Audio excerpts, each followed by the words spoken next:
നമസ്കാരം. റാഫ്റ്റോ ക്രിക്കറ്റിലേക്ക് അവർക്കും സ്വാഗതം. ഒരു സംശയവും വേണ്ട ഗംഭീരമായൊരു പോരാട്ടമാണ് അഹമ്മദാബാദിൽ നടന്നുകൊണ്ടിരിക്കുന്നത്. കിടിലൻ ബൗളിംഗുമായിട്ട് സൗത്ത് ആഫ്രിക്കയുടെ മുൻനിരയെ തകർത്തു ടീം ഇന്ത്യ. പക്ഷേ അവിടെ ഡേവൽ ദി ബ്രവിസും ഡേവിഡ് മില്ലറും ചേർന്നുകൊണ്ട് തിരിച്ചടിച്ചു.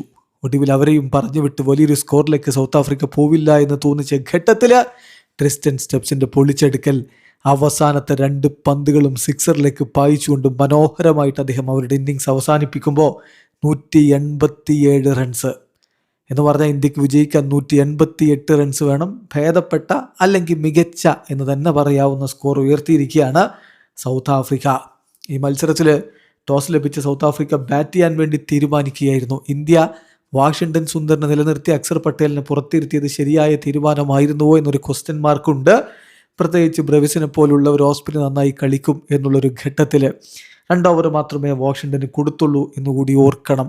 വരുൺ ചക്രവർത്തി പതിവിന് വിപരീതമായി റണ്ണ് വിട്ടുകൊടുത്തപ്പോൾ ഇന്ത്യൻ ടീമിന് കാര്യങ്ങൾ കൈവിട്ടു പോകുന്ന കാഴ്ചയാണ് കണ്ടത്. ഏഡൻ മൾക്രമും QDKയും ചേർന്നുള്ള ഓപ്പണിംഗ് കൂട്ടുകെട്ട് വെറും 10 റൺസാണ് സംഭാവന ചെയ്തത്. ആദ്യം QDK പോയി, പിന്നാലെ മർക്രമും പോയി. QDK 7 പന്തിൽ 6 റൺസ്, ഏഡൻ മൾക്രം 7 പന്തിൽ നിന്ന് 4 റൺസ്. മികച്ച തുടക്കം ഹർഷ്ദീപും ജസ്പ്രീത് ബുംറയും ചേർന്നുകൊണ്ട് ടീം ഇന്ത്യക്ക് നൽകി. അതിന് വീണ്ടും മധുരം പകർന്നുകൊണ്ട് റിയാൻ റിക്കിൾട്ടനെയും ജസ്പ്രീത് ബുംറ മടക്കി. 7 റൺസ് മാത്രമാണ് റിക്കിൾട്ടൻ അടിച്ചത്. 20 റൺ ആകുമ്പോഴേക്കും 3 വിക്കറ്റ് പോയി കഴിഞ്ഞിരുന്നു സൗത്ത് ആഫ്രിക്കയുടെ. പക്ഷേ അവിടെയാണ് ഞാൻ ആ പറഞ്ഞ കൂട്ടുകെട്ട് പിറന്നത്. ബ്രവിസും ഡേവിഡ് മില്ലറും ചേർന്നുകൊണ്ട് മനോഹരമായി ടീമിനെ മുന്നോട്ട് കൊണ്ടുപോയി. ബ്രവിസ് 29 പന്തുകൾ 3 4ഉം 3 6ഉം അടക്കം 45 റൺസ് അടിച്ചപ്പോൾ മില്ലർ 35 പന്തുകൾ 7 4ഉം 3 6ഉം അടക്കം 63 റൺസാണ് അടിച്ചത്. ഒടുവിൽ വരുൺ ചക്രവർത്തിക്ക് ഒരു വിക്കറ്റ് ലഭിച്ചു, മില്ലറെ പറഞ്ഞയച്ചുകൊണ്ട്. സ്റ്റെപ്സ് മനോഹരമായിട്ട് ഫിനിഷ് ചെയ്തു. 24 പന്തുകൾ 1 4ഉം 3 6ഉം അടക്കം 44 റൺസുമായിട്ട് അദ്ദേഹം പുറത്താകുന്നു. Jansen 2 runs, Corbin Bosch 5 runs എന്നിവരാണ് മറ്റ് സംഭാവനകൾ നൽകിയത്.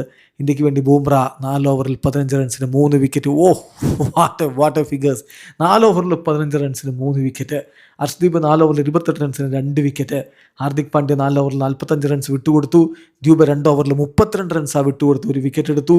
വരുൺ ചക്രവർത്തി 4 ഓവറിൽ 47 റൺസ് വിട്ടുകൊടുത്തു, 1 വിക്കറ്റ് അദ്ദേഹവും നേടി. ഏതായാലും 188 വിജയലക്ഷ്യം ടീം ഇന്ത്യക്ക്.